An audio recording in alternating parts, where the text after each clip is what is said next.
மதுரை மாவட்டத்தில் திருப்பரங்குன்றம், திருமங்கலம், வாடிப்பட்டி, சோழவந்தான் உள்ளிட்ட பல்வேறு பகுதிகளில் பல ஏக்கர் பரப்பளவில் வெண்டைக்காய் பயிரிடப்பட்டு வரும் நிலையில் இந்த ஆண்டு வெண்டைக்காய் நல்ல விளைச்சல் கண்டுள்ளது. சர்க்கரை, அனிமியா, ஆஸ்துமா, கொலஸ்ட்ரால், மலச்சிக்கல், புற்றுநோய், நீரிழிவு, வயிற்றுப்புண், பார்வை குறைபாடு என சகல நோய்களையும் தீர்க்கும் சர்வரோக நிவாரணியாக வெண்டைக்காய் இருப்பதால் காய்கறிகளில் வெண்டைக்காய்க்கு என சீசன் என்று இல்லாமல் எப்போதுமே அதற்கான தனி இடம் உண்டு.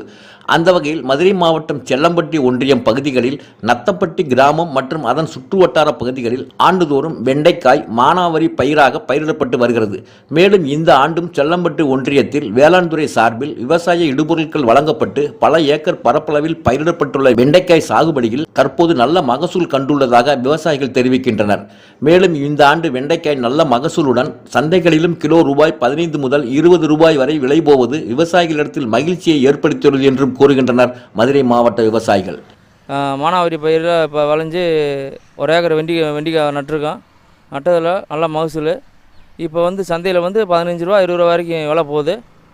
செல்லம்பட்டி ஒன்றியத்திலிருந்து விவசாய இடுபொருள் வெண்டி விதை, பயிர், வேறு சம்மந்தப்பட்ட விவசாய சம்மந்தப்பட்ட பொருட்கள்லாம் தராங்க. ஒரு ஏக்கர் வெண்டி நாங்களே நட்டுருக்கோம். நாங்களே கூலிக்கு ஆள் முந்தைய மாரி கிடைக்கிறதில்ல. அதனால் நாங்களே எங்களால் குடும்பத்தில் இருக்கிற நபர்களை பயன்படுத்தி விவசாய தொழில் செய்து வருகிறோம். இந்த வருஷம் விளைச்சல் பரவாயில்ல.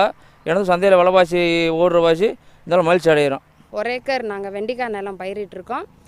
இந்த தடவை செல்லம்பட்டி யூனியன்லேருந்து எங்களுக்கு நிறையா விதைகள் இதெல்லாம் கொடுக்குறாங்க. இது எங்களுக்கு நல்ல உதவிகரமாக இருக்குது. இந்த தடவை விளைச்சலும் அதிகமாக இருக்குது, விலையும் அதிகமாக தான் இருக்குது. டிடி தமிழ் செய்திகளுக்காக மதுரையிலிருந்து எஸ். ரகுராஜா.